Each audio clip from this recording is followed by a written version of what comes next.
iyi mwumva ni radiyo ijwi rya Amerika ivugira Washington DC mu Kirundi n'Ikinyarwanda.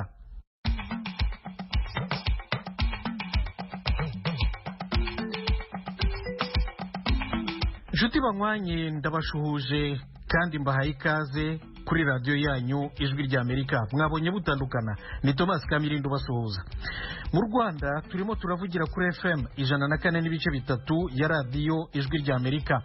Mu karere ka Kisoro muri Uganda mudukurikire kuri FM 88.9 ya radiyo ijwi riyobora Voice of Muhabura. Naho mu Burundi turi ku mirongo migufi metero 25, 31 na 41. Amashyirahamwe arenga 60 aharanira ubwisanzure n'uburenganzira bw'itangazamakuru n'ubwakiremwa muntu arasaba ko abanyamakuru banera ikinyamakuru Iwacu barekurwa bamaze umwaka muri gereza. Ingendo ya leta yo kubandanya itoteza abamenyesha makuru nta kindi ifasha iyo leta atari kubandanya yerekana ishusho mbi y'ico gihugu mu makungu, kanatsinda nta gihugu gisasirwa indava ngo nuko gitoteza agateka kazina muntu na cane cane akamenyesha makuru. Uyu ni umunyamakuru Alexandre Niyungeko, umuyobozi w'urugaga rw'abanyamakuru b'Abarundi ari mu buhungiro. Mu Rwanda ejo urukiko rw'ibanze rwa Kicukiro i Kigali rwasubukuye urubanza rwa Colonel Tom Byabagamba wahoze ari umugaba w'umutwe w'abasirikare barinda umukuru w'igihugu, aregwa icyaha cy'ubujura ariko aragihakana. Hano muri Leta Zunze Ubumwe za Amerika abakandida babiri bari ku isonga bahatanira umwanya wa perezida w'igihugu, Donald Trump na Joe Biden, baraye bakoze ikiganiro mpaka cyabo cya nyuma mbere y'amatora azaba mu minsi 11 iri imbere. Aya makuru n'ayandi yose twabateguriye ni mu kanya gato cyane, mugume hafi.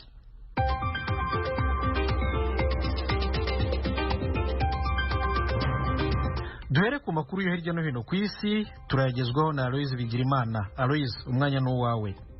Urakoze Thomas.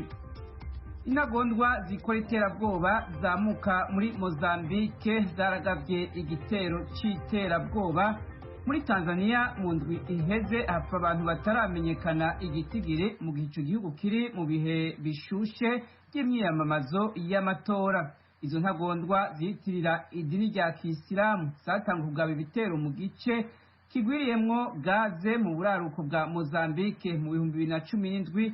Umwaka wakurikiye baca batangaza ko bayoboka umuhari w'iterabwoba wa leta ya Kisilamu. Mu kwezi kwa11 umwaka uheze, igipolisi ca Tanzania cavuze ko habaye igitero ku rubibe begetse ku barwanyi baturutse muri Mozambique. Intagondwa za Kisilamu mu karere ka Afrika yo hagati ziyoboka umuhari w'iterabwoba wa leta ya Kisilamu mu ndwi iheze zariyemereye ko zateye iyi Mtwara muri Tanzania hafi y'urubibe na Mozambique ku itariki ya 14 z'ukwezi kw'icumi.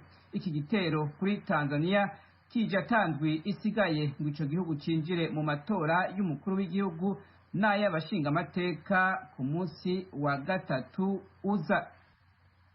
Abashikiranganje b'imigenderanire b'ibihugu bya Azerbaijan na Armenia bazobonana umwe ukwiwe na mugenzi wabo wa Leta Zunze Ubumwe za Amerika Mike Pompeo i Washington kuri uyu wa gatanu. Amerika yasabye izo mpande zibiri guhagarika imirwano no gusubira ku meza y'ibiganiro ku ntara bapfa ya Nagorno-Karabakh izwi ko yegukira Azerbaijan ariko itwarwa n'ubwoko bw'aba Armenia. Amasezerano yo guhagarika imirwano Uburusiya bwafashijemwo mu ntango z'uku kwezi ntiyubahirijwe.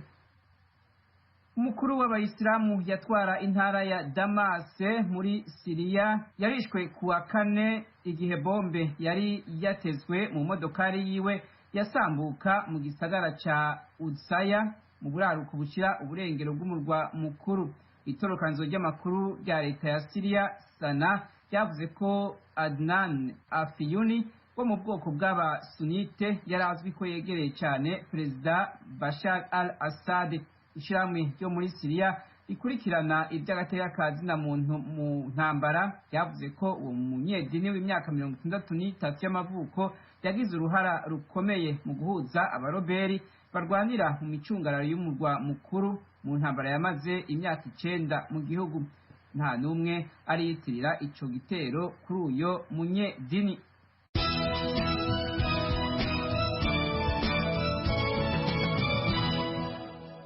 Amakuru ava i Khartoum ni Yerusalemu avuga ko kuri uwa kane intumwa za Israeli zagendeye Sudani kuganira ku kunagura imigenderanire hagati y'ivyo bihugu inyuma y'aho Amerika ifashirije Israeli kongera kunywana na Emira z'Abarabu zunze ubumwe na Bahrain. Urwo rugendo rw'umunsi umwe rwabaye ku wa gatatu rwatumye hanugwanugwa ko Israeli ishobora gushika ku masezerano y'amahoro na Sudani.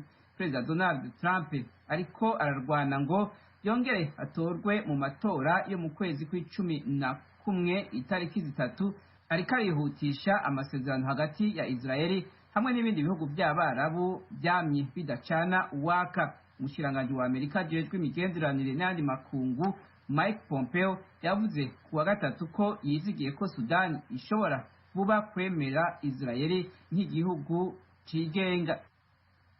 Muri Cote d'Ivoire abatavuga rumwe n'ubutegetsi ejo kuwa kane baranse ivyo leta yabemereye gukora kugira hagaruke ituze kandi bifatanye n'abandi mu myiyamamazo no kwitabira amatora atekanijwe mu mpera z'uku kwezi.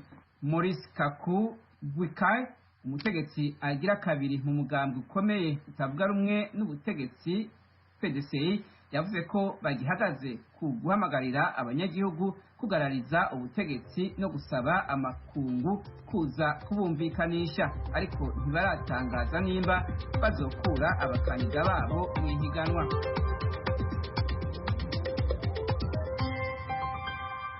Aloyizi Bigirimana urakoze kutugezaho aya makuru yo hirya no hino ku isi.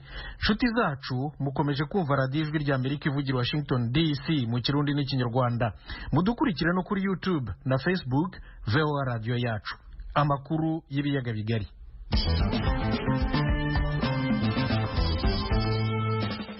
Mu Rwanda urukiko rw'ibanze rwa Kicukiro i Kigali ejo rwasubukuye urubanza rwa Colonel Tom Byabagamba wigeze kuyobora umutwe w'abasirikare barinda umukuru w'igihugu, ashinjwa ubujura ariko we ahakana iki cyaharegwa.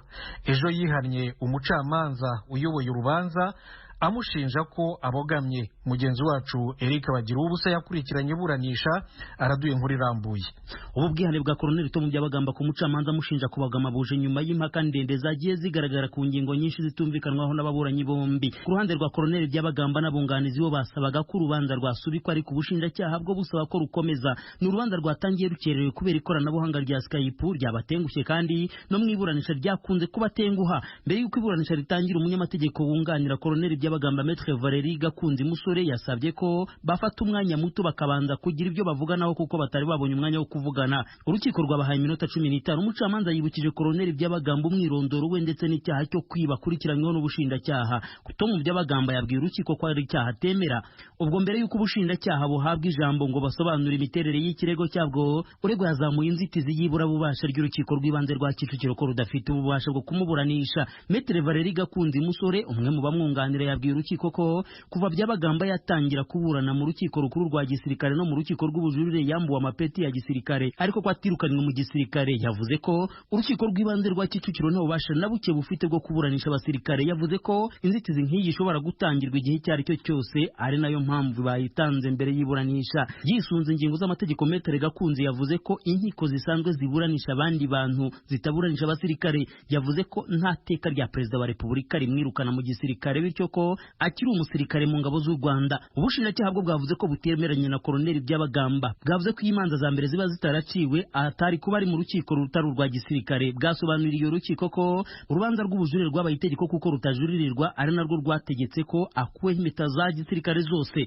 Ubushinjacyaha buvuga ko ku musirikare utagira ipeta bari umusivile. Buvuga ko mwibazwa ryemeye kubazwa nk'umusivile n'abanyamategeko be bazamuye iyi nzitizi ngo bari bamwunganiye. Ku bushinjacyaha iyi nzitizi ni impamvu n'ubundi bakomeje gushyira gushyira imbere mu gutinza urubanza, bugasaba ko urukiko rufata icyemezo ko rufite ububasha kuregwa rutari umusirikare rukamuburanisha. Maître Paul Ntarundi, munyamategeko wa Colonel Byabagamba, yavuze ko abasirikare bose bari mu gisirikare batagira ipeti kandi ko kumwambura ipeti akomeza kuba umusirikare. Agasobanura ko iteka rya minisitiri ari ryo rivuga ko umusirikare akuwe mu ngabo z'igihugu. Kuba batarazamuye inzitizi Colonel Byabagamba bazwa yisunze ingingo z'amategeko, Maître Ntare yavuze ko inzitizi zamurirwa imbere y'urukiko itazamurirwa imbere y'ubushinjacyaha kandi bigakorerwaho urubanza ruba rugeze hose. Uyu ari wo mwanya mwiza wo kubyibutsa urukiko. Ubushinjacyaha nabwo bwisunze ingingo z'amategeko bwabwiye urukiko ko habaho inkurikizi ku musirikare wambuwe amapeti. Bwavuze ko uwo musirikare yakwa ipeti n'uburenganzira bwo kwamburwa kwambara ibimenyetso bifitanye isano naryo byose no kutagira umurimo mu gisirikare yakora mu ngabo z'u Rwanda. Buvuga ko udafite umurimo mu ngabo z'u Rwanda batari umusirikare. Maître Valeri Gakunzi yikomye ubushinjacyaha ko busobanura amategeko uko atari mu gihe ngo bwagombye kuba bwirinda kugenekereza. Avuga ko mu gihe inkiko za mbere zamuhanaga byashobokaga ko Minisiteri y'Ingabo yari bumenyeshe ko atakiri umusirikare. Yavuze ko kugeza ubu Colonel Byabagamba yiyumva nk'umusirikare udafite ipeti na rimwe. Umucamanza yihaye iminota 30 yo kujya kwiherera agasuzuma inzitizi yazamuwe na Colonel Byabagamba n'abamwunganira, ariko birashoboka ko iyi nzitizi yamugoye kuko yafashe amasaha arenga birayisuzuma. Mu cyemezo yafashe nyuma yo gusesengura imiburanire ku mpande zombi, umucamanza yanzuye ko urukiko rw'ibanze rwa Kicukiro rufite ububasha bwo kuburanisha Colonel Byabagamba. Yavuze ko iyi nzitizi y'ibura bubasha ry'urukiko nta shingiro ifite mu gihe yambuwe amapeti atakiri umusirikare, kandi ngo icyaha cyo kwibaregwa yagikoze nyuma yo kwamburwa amapeti ya gisirikare. Yavuze ko unyazwa amapeti ya gisirikare adashobora kubona umurimo uwo ari wo wose mu ngabo z'u Rwanda. Yahise ategeka ko iburanisha rikomeza. Ubushinjacyaha bwari butangiye gusobanura imiterere y'ikirego cyabwo, buvuga ko iperereza ryatangiye kumukorwaho ku cyaha cyo gushaka gutoroka gereza ya gisirikare afungiwemo. Busobanura ko iryo perereza ryakomeje, ariko bigaragara ko icyaha kitari cyakanogejwe, inzego zibishinzwe zikiburizwamo bituma atakiregwa. Buvuga ko bimwe mu byari bumufashe gutoroka habonetsemo telefone ngendanwa izwi nka smartphone cyangwa igezweho, kandi ko nta mufungwa wemerewe gutunga telefone byumvikana ko yari yayibye. Ariko ikoranabuhanga ryagumye rigenda ribatenguha bya hato na hato. Ubwo hanze y'urukiko hari hategereje indi mbaga y'abashakaga kuburana, bamwe bicaye bararambirwa, abandi barahagarara bararuha, bamwe bahitamo gutaha. Ku isaha ya saa 10 zibura iminota 2 umucamanza asubukuye urubanza. Abanyamategeko basabye urukiko isubika rubanza kuko biriwe bicaye kuri gereza Byabagamba afungiwemo bananiwe kandi babwiriwe. Bakavuga ko byagorana ko baburana bananiwe, haba mu bushobozi bw'umubiri ndetse n'ubw'ubwenge ntitwashobora kuburana. Uko niko Maître Paul Ntare yabwiye umucamanza. Ubushinjacyaha bwo bwifuzaga ko urubanza rwakomeza, bwumvikanisha ko byari bikiri mu masaha y'akazi. Umucamanza yategetse ko urubanza rukomeza, maze Colonel Byabagamba hasaba ijambo. Avuga ko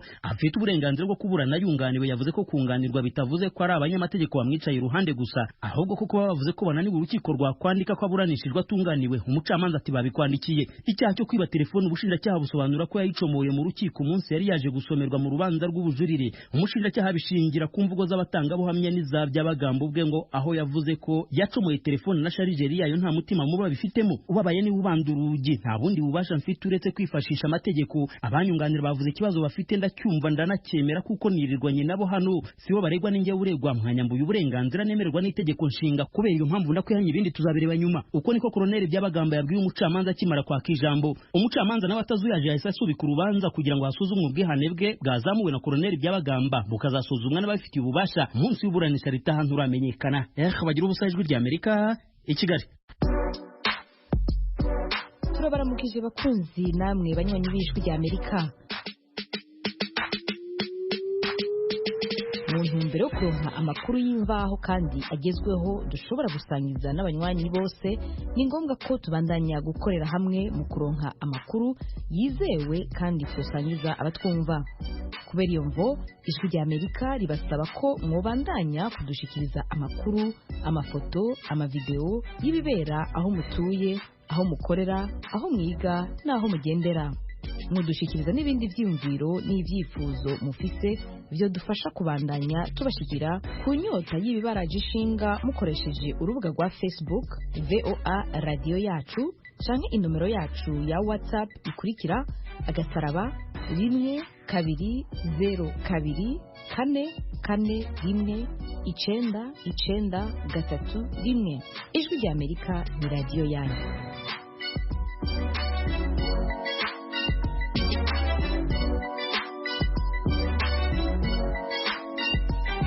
Mu Burundi abanyamakuru 4 b'ikinyamakuru cyigenga Iwacu ejo bujuje neza umwaka mu ibohero rikuru rya Bubanza. Sentare nkuru y'igihugu ya Bubanza yabakatiye gufungwa imyaka 2 n'igice. Bagirizwa gushaka guhungabanya umutekano w'igihugu bafatanyije n'inyeshyamba. Mugezi wacu Desire Atungimana aratugezaho iyi nkuru.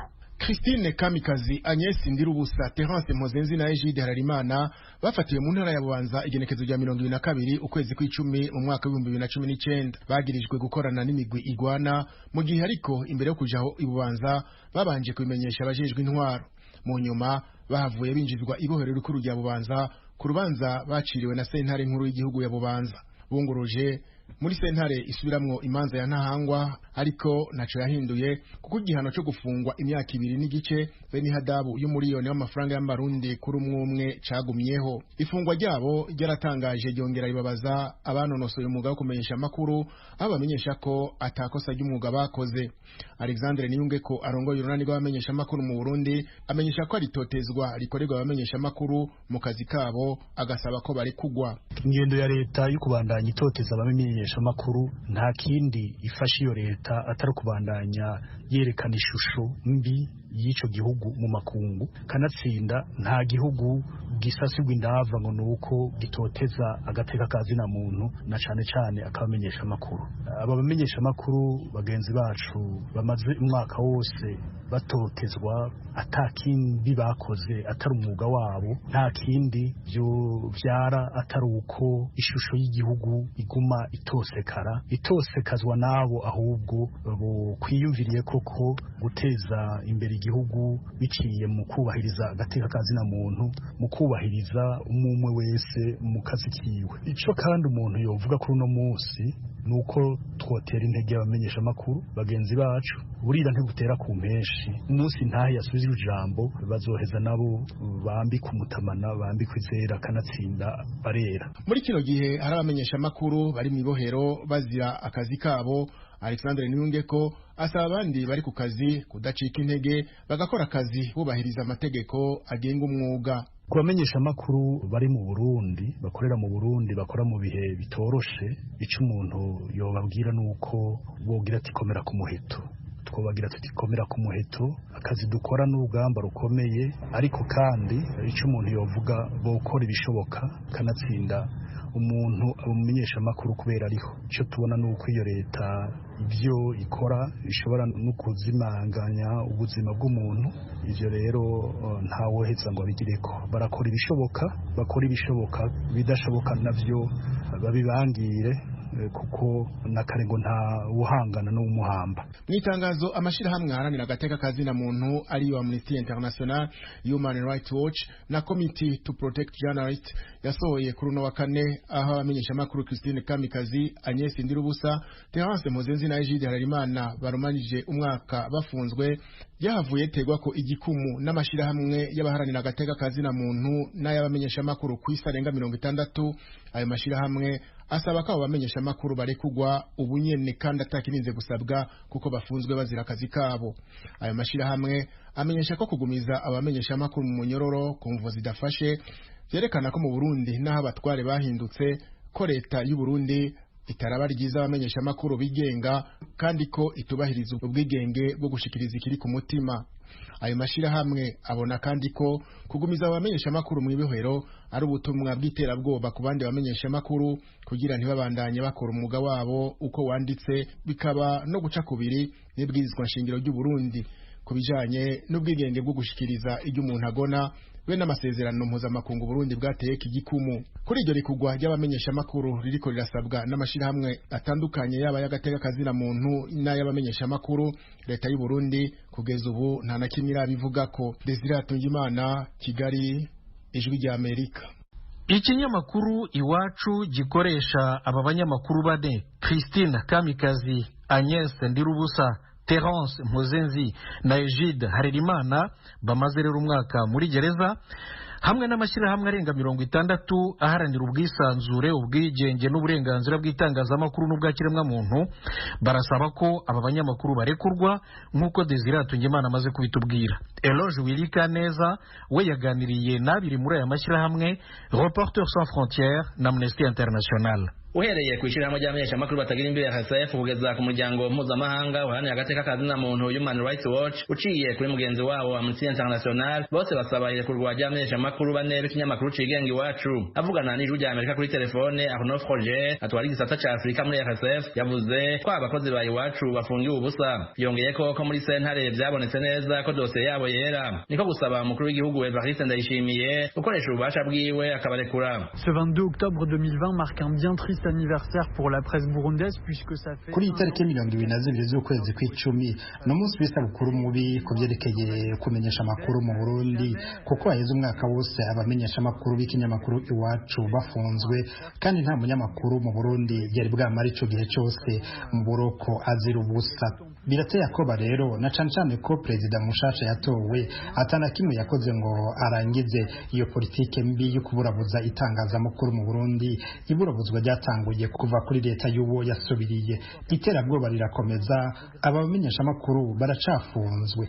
Tukamusaba guha ikigongwe abo bamenyesha amakuru. Coba ari ikimenyetso ciza ku itangazamakuru ryo mu Burundi riri ku nkombe, ryasugerejwe riratotezwa n'uburi kiriko kuva mu njyane zo mu mwaka w'ibihumbi 2015. de répression constante depuis la crise de 2015. Eka na Hassan Nicholson, umushakashatsi ku bibazo by'Uburundi n'u Rwanda muri Amnesty International, avuga ko ikibanza c'abamenyesha amakuru kitari mu ibohero. Ishirahamwe n'ayandi menshi yari yandikiye Perezida Ndayishimiye imbere y'uko yimikwa musaba kubarekura co kimwe n'abahanira agateka ka kiremwamuntu bafunzwe mu gihugu ciwe. Umupfasoni yemeza ko bacitse intege ariko batazoreka gusemerera. Nous sommes évidemment très déçus de savoir que un an après leur arrêt. Koko turacitse intege kubona inyuma y'umwaka wose bahagaritswe abamenyesha amakuru bane b'ikinyamakuru Iwacu bakiri mu ibohero.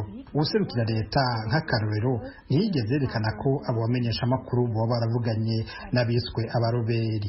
Turadendebukiwe kubona ugusaba ubutungane ataco byashitseko, ariko ntituzoreka kuguma tubisaba co kimwe n'iyubahirizwa ry'agateka kazina muntu. Continuer à demander la justice et demander le respect des droits humains. Froger nabasigura ko ubwigenge bw'itangazamakuru ari intango y'umurindi w'iterambere muri byose, agahamagarira umukuru w'igihugu kuvyitwararika. Cette politique ne peut plus durer, elle n'est pas tenable. Le Burundi a besoin d'une information de... Iyo politike nishobora kuramba. Uburundi bukeneye inkuru zitomoye, abarundi nabo muri rusange barakeneye amakuru, kandi kugira ngo bishoboke nuko abanyamakuru bacidadira bakora umwuga neza badatinya ingaruka mbi. Irekugwa ry'abanyamakuru ba Iwacu nico gipimo. Ibinyamakuru byo mu Burundi bizoronka gahengwe nayo Burundi muri rusange butora koyoko. Perezida mushasha afise ubwo bubasha bwo kwiyugurura no kwemera abaharanira agateka kazina muntu n'ubwisanzure. Ni ngombwa ko aba banyamakuru bamaze umwaka bafungiwe ubusa barekugwa. No munzani ukomeye mu minsi ya mbere ya Perezida mushasha w'u Burundi. Pour les premiers pas du nouveau président du Burundi. Niko akomeza amenyesha. Eroge Urikaneza, Ijwi rya Amerika. Iyi ni radiyo Ijwi rya Amerika ivugira Washington DC mu Kirundi n'Ikinyarwanda. Nshuti zacu, aha niho amakuru y'aka kanya ahumurije, ariko mube muretse kugenda mwumve ijambo ry'ibanze rya guverinoma ya Leta Zunze Ubumwe za Amerika. Abana bakabaka 300,000 muri Afurika yo munsi y'ubutayu bwa Sahara bavukana indwara y'ubusembwa ku nsoro nto buri mwaka. Iyi ndwara ifata uturemangingo dukuza imitsi ijyana amaraso mu nsoro zitukura iyavana mu bice by'umubiri cyangwa ikavana umwuka mubi mu bindi bice by'umubiri ujyana mu bihaha. Ni indwara itera uburibwe buhambaye kandi igashegesha ingingo n'ubwirinzi bw'umubiri w'umuntu. Brett Giroir ni impuguke mu buvuzi bw'indwara z'abana, akaba akora no muri serivisi z'ubuzima za Amerika. Iyi mpuguke ivuga ko iyi ndwara isenya ubudahangarwa bw'umubiri w'umuntu akiri muto, ku buryo abana batabonye ubuvuzi bukwiye bicwa n'utu dukoko mu buryo bwihuse. Mu bihugu bikennye n'ibifite amikoro aciriritse, 40% by'abana bafatwa n'ubu burwayi bapfa bataruzuza imyaka 5. Impuguke Giroir ivuga ko Amerika yahagurukiye kurwanya indwara kuko ari gikwira mu birabura bo muri Amerika. Ku rwego mpuzamahanga, Amerika irakorana n'ibihugu nka Uganda yamaze gushyira ahagaragara gahunda yo kurwanya indwara imunga insoro ntuku. impuguke Giroir iravuga iti ndabona iyi gahunda ya guverinoma ya Uganda yo kurwanya iyi ndwara ari ntagereranywa. ni umugambi ufatika kandi amafaranga yabyo arahari, bikorwa kimwe ku kindi, tuzi ikibanza n'igiheruka, ni gahunda rwose ibindi bihugu byakwigiraho. iyi mpuguke Giroir kandi ivuga ko ari gahunda yateguwe n'ubutegetsi bwa Uganda kubwo abaturage bayo. yavuze iti what Uganda did is it did a survey to understand even within a country icyo Uganda yakoze ni isesengura hanarebwaho indwara yiganje cyane, ni nk'impanuka z'uturemangingo, harebwa abatuye muri ibyo bice igaragaramo cyane n'uko igenda yiyongera. iyi rero ni gahunda ihamye ishyira imbaraga nyinshi mu bice indwara izonga. bizahera rero mu turere 75 nyuma bigezwe no mu bindi bice. Uganda yemeye ko uburyo yakoresheje busangizwa ibindi bihugu byo ku mugabane uzagenda bukoreshwa hitawe ku baturage, imico, amikoro n'imibereho bya buri gihugu, kandi ngo bizoroha nk'uko bivugwa n'impuguke Giroir. habanza gutegura gahunda, intambwe ya kabiri ni ugushyira iyo gahunda mu bikorwa, ariko tubirimo neza haba mu gutegura iyo gahunda no kuyishyira mu bikorwa.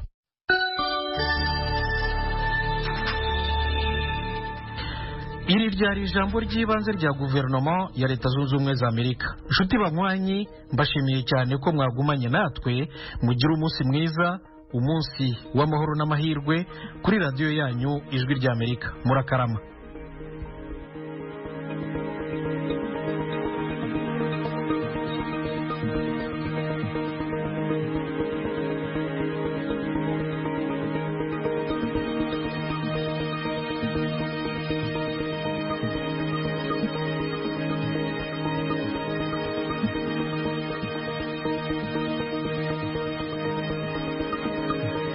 You've been listening to news and information in Kirundi and Kinyarwanda from the Voice of America in Washington.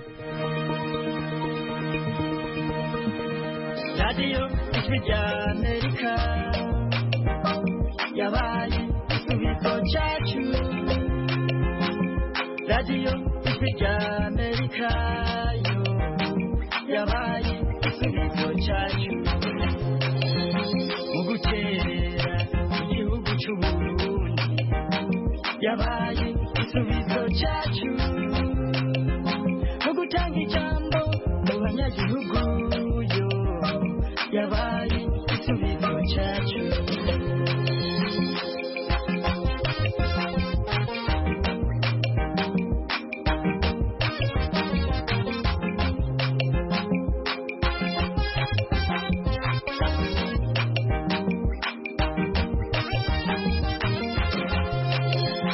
yaratanze ijambo abarundi turiruhutsa mu gushikiriza icyo tubona, turayaga tugahuzayo Ijwi rya Amerika.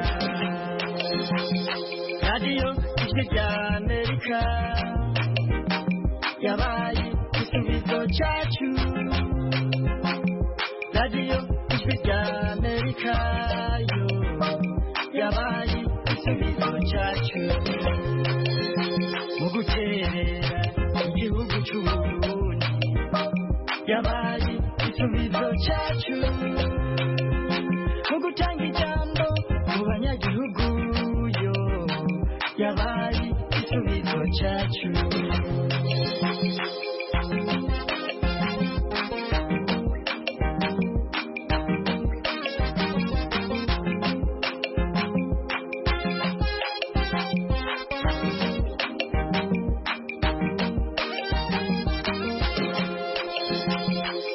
abakozi b'akarorero batanga amakuru aho